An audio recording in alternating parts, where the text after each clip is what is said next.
Jason Fung, nephrologist and best-selling author, shares his experiences utilizing an individualized approach to fasting to successfully treat thousands of overweight, metabolically ill, and diabetic patients. Let's listen to Dr. Jason Fung.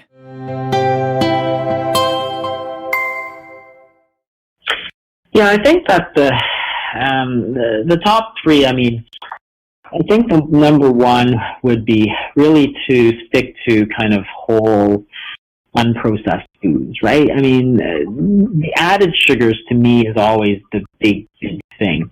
A lot of people ask about fruit, and I always say, well, if eating some fruit is like the worst that you do, that's not that bad, right? It's really all the added sugars.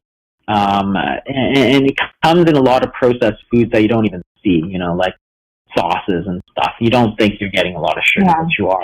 So really sticking to kind of whole foods and unprocessed foods is still, I think, advice that we can kind of all agree on.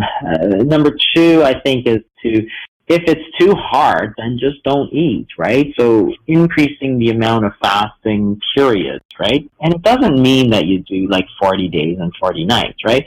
It means that, maybe you cut out a few of the snacks, because snacks tend to be highly processed because they're not full meals, right? It's not like you're going out and buying a piece of salmon and frying it up. It's just something, a snack, right? You grab it, it's a cookie or it's something, and it tends to have a lot of these processed foods. So cutting out all the snacking is probably the main thing.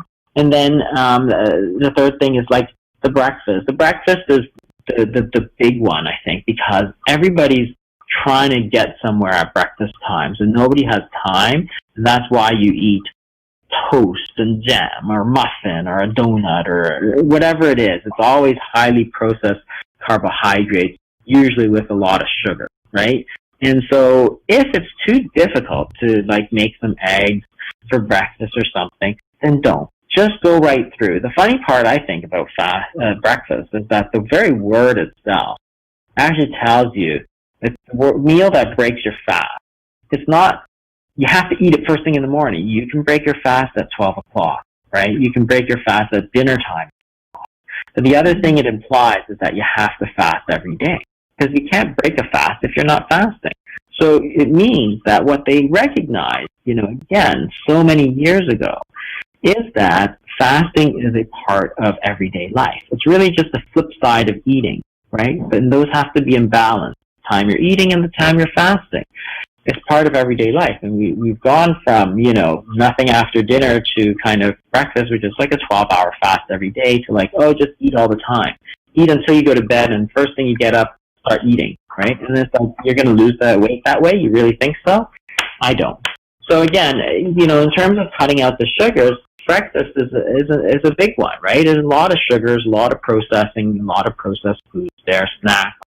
I think if you can do that, that gets you kind of a long way towards getting rid of those added sugars.